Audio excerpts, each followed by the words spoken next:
माननीय मोदी जी को बधाई देता हूं कि इतना सिंबॉलिक नाम उन्होंने दिया है, और ये नाम अपने आप में बहुत कुछ कहलाता है, बहुत कुछ बोलता है।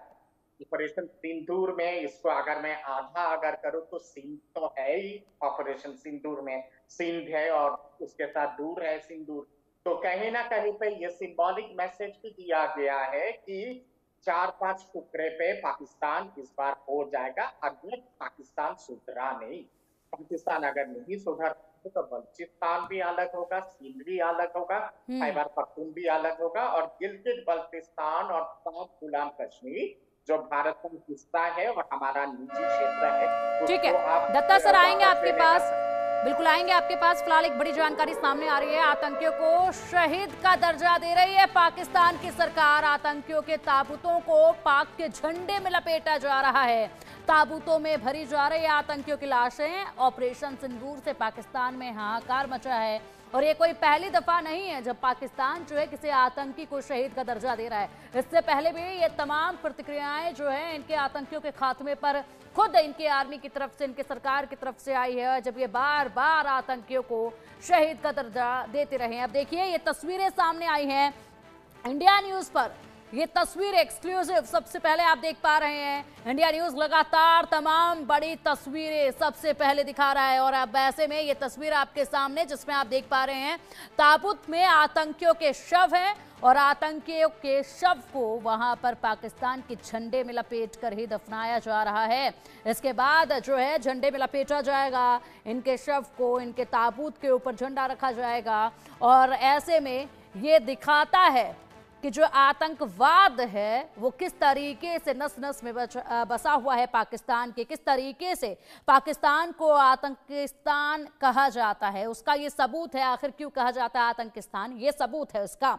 दत्ता सर ये देखिए किस तरीके से, हालांकि ये कोई पहली दफा नहीं है, लेकिन एक बार फिर से यहाँ पाकिस्तान ने सबूत दे ही दिया है। आतंकियों को शहीद का दर्जा दे रही है पाकिस्तान की सरकार, ताबूतों को पाक के झंडे में लपेटा जा रहा है। बिल्कुल, वो कहीं ना कहीं पे पाकिस्तान के सरकार ने एक तरह से मोहर लगा दिया है कि वो आतंकिस्तान है और वो टेररिस्तान है, और उसका जो डॉक्ट्रिन है, उसकी जो पॉलिटिकल आइडियोलॉजी है, वो कहीं ना कहीं पे आतंकवाद, आतंकवाद और आतंकवाद, इसके सिवा दूसरा कुछ नहीं है।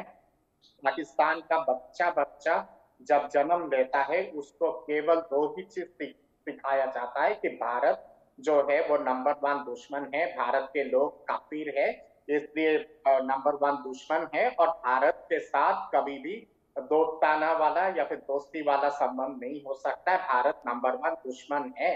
और ये कहीं ना कहीं पे हर पाठ्यक्रम में, हर स्कूल पे, हर जगह पे यही एक तरह से इंडोक्ट्रिनेशन किया जाता है पाकिस्तान के बच्चे बच्चे को। और जब एक बच्चा, शिशु, जब उसके दिमाग में इस तरह का बम्बार्डमेंट होता है, तो वो जब 15 साल, 18 साल, 17 साल होता है, वो एक जीता जागता मानव है। और इसलिए मैं अक्सर कहता हूं कि पाकिस्तान का जो पूरा कौम है, पाकिस्तान का जो जनता है, वो कहीं ना कहीं पे आतंकवादी आइडियोलॉजी पे यकीन करते हैं, और इसीलिए आतंकवाद पाकिस्तान का ऑफिशियल डॉक्ट्रिन है। मैं सुन रहा था कि कोई एक खूंखार आतंकवादी कह रहा था जब उसके सारे परिवार के लोग मारे गए कि मैं भी अगर मर जाता तो अच्छा रहता।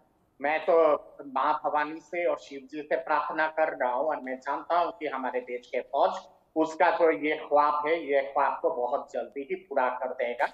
और वो अपने तमाम जितने सारे बिरादरी के लोग और अपने फैमिली के लोग हैं, उन सब के साथ वो भी जल्दी ही किसी भारतीय गोले में या फिर किसी भारतीय मिसाइल के माध्यम से मारा जाएगा। और हम्म। फिर कहीं ना कहीं पे अपेक्षा करेगा और गुहार लगाएगा ऊपर वाले से कि मुझे उस दूसरे जगह पे मुझे बहत्तर पूर्व की स्थान मिल जाए और वहीं पे मैं चला जाऊं। तो ये जो ख्वाब है पाकिस्तानियों, ये हम्म। ख्वाब मैं समझता हूँ कि आज के डेट में भारत की सेना बहुत अच्छी तरह से पूरा करेगा। ये तो चेतावनी था, ये ट्रिगर भी नहीं था, ये हमने सीधे फूंक मारा है। हम्म। आप अगर इससे ज्यादा कुछ करेंगे तो आंख निकाल के बात करेंगे पाकिस्तानियों के साथ। और पाकिस्तान ऐसे धरती के हिसाब से, ऐसे देश के हिसाब से नामो निशान मिट जाएगा। कल इतिहास ये ना कहे कि अरब सागर का जो विस्तार है और ज्यादा हो गया है और कोई एक किसी जमाने में एक मुल्क था पाकिस्तान, उसको अरब सागर ने खा लिया है। ये ऐसा बड़े बड़े गड्ढे हमारे देश के सेना कर देंगे ना पाकिस्तान की धरती का कि पाकिस्तान की अरब सागर का जो जलधारा है वो अपने आप ही आ जाएगा। वैसे भी भिखारी कंगाल लोग सिंधु जलधारा का पानी तो मांग रहे हैं, तो इनको आप डुबा के अरब सागर का पानी जरूर पिलाएं। बिल्कुल। इसी के साथ अगर दत्ता सर बात कर ली जाए तो जिस तरीके से आज हम दो तस्वीरें देख पा रहे हैं, एक दिन हमने तस्वीर देखी थी जब पहलगाम में हमला किया गया था, उस वक्त पर यहाँ पर इतने घरों में मातम मन रहा था और उसी दौरान दिल्ली में पाक कमीशन में जो है केक ले जाया जा रहा था। वो एक तस्वीर थी, पूरा देश आक्रोश में था, पूरे देश में प्रदर्शन किए जा रहे थे, पाकिस्तान के झंडे जलाए जा रहे थे, मुर्दाबाद पाकिस्तान के नारे लगाए जा रहे थे। एक वो तस्वीर थी। उसके बाद एक तस्वीर आज देखी जा रही है, 7 मई का दिन है और आज एक तस्वीर नजर आ रही है जब पूरे देश भर में हिंदुस्तान जिंदाबाद के नारे लग रहे हैं, जश्न मनाया जा रहा है, पटाखे फोड़े जा रहे हैं, हिंदुस्तान के झंडे को लहराया जा रहा है। तो दूसरी तरफ पाकिस्तान में मसूद अजहर के घर में मातम पसरा हुआ है, पाकिस्तान में मातम पसरा हुआ है। वहां की जनता अपनी आर्मी, अपनी सरकार को कोस रही है। मसूद अजहर के 10 रिश्तेदारों को मार गिराया गया है। ऐसे में ये अभी तक की जानकारी आई है, बड़े आतंकियों के नाम और भी सामने आ सकते हैं। मसूद के मदरसे पर हमला हुआ है, लश्कर का हेडक्वार्टर तबाह किया गया है। ये बड़ी जानकारियां जो निकलकर सामने आई हैं। बड़े आतंकी अभी भी बचे हुए हैं, उनका खात्मा होना बाकी है। लेकिन मसूद अजहर का जो बयान सामने आया कि काश मैं भी मर जाता, वो दिखा रहा है कि अब यहां पर इनके भी घुटने टिक चुके हैं जो बड़ी बड़ी गीदड़ भभकियां दिया करते थे। बिल्कुल। और मसूद अजहर ने जिस तरह से बयान दिया कि काश मैं मर जाता, मैं तो कह रहा हूँ वो काश नहीं रहेगा, बहुत जल्द वो दिन आएगा। बहुत जल्दी उसका ये जो ख्वाब है वो बहुत जल्दी ही पूरा होगा। मैं एक चीज और जरूर कहना चाहूंगा आपके चैनल के माध्यम से कि ये भूखे नंगे देश जो है, ये जो भिखारियों का देश है, अभी हाल फिलहाल में आपने उल्लेख किया कि केक लेके जा रहे थे। मैं तो सारे दिल्ली के 5 स्टार होटलों को एक तरह से गुजारिश करूंगा, अपील करूंगा कि इनके जितने सारे पाकिस्तान दूतावास के जितने सारे भिखारी हैं, इन सबको मेरिडियन होटल, शंग्रीला होटल, बाकी 5 स्टार होटलों में फ्री दावत दी जाए और फ्री केक खिलाया जाए और उसके साथ साथ इनको कबाब भी दिया जाए, ताकि ये लोग, इनके देश का जो दुर्दशा हुआ है, इनके राजदूत से लेके पाकिस्तान के जो और इन्हें जो कुछ और यहाँ पे जो एम्बेसी में लोग हैं, वो लोग इनके देश के दुर्दशा देखकर जश्न मनाए दिल्ली में। अब दिल्ली से तो ये गूंज हो गई है, शंखनाद हो गया है। और मैं समझता हूँ कि वो जो अधूरा चैप्टर है बंटवारा का, जब बंटवारा के बाद से जो ये लोग भारत के विरोध में जो लगातार इस तरह के घिनौना काम करता आया हुआ है, अब अगर जरूरत हुआ तो भारत के फौज 71 में तो लाहौर छोड़ दिया था, कराची छोड़ दिया था, लाहौर के बाउंड्री तक जाके और कराची का नेवल बंदरगाह को तबाह करके उसके बाद भी छोड़ दिए थे।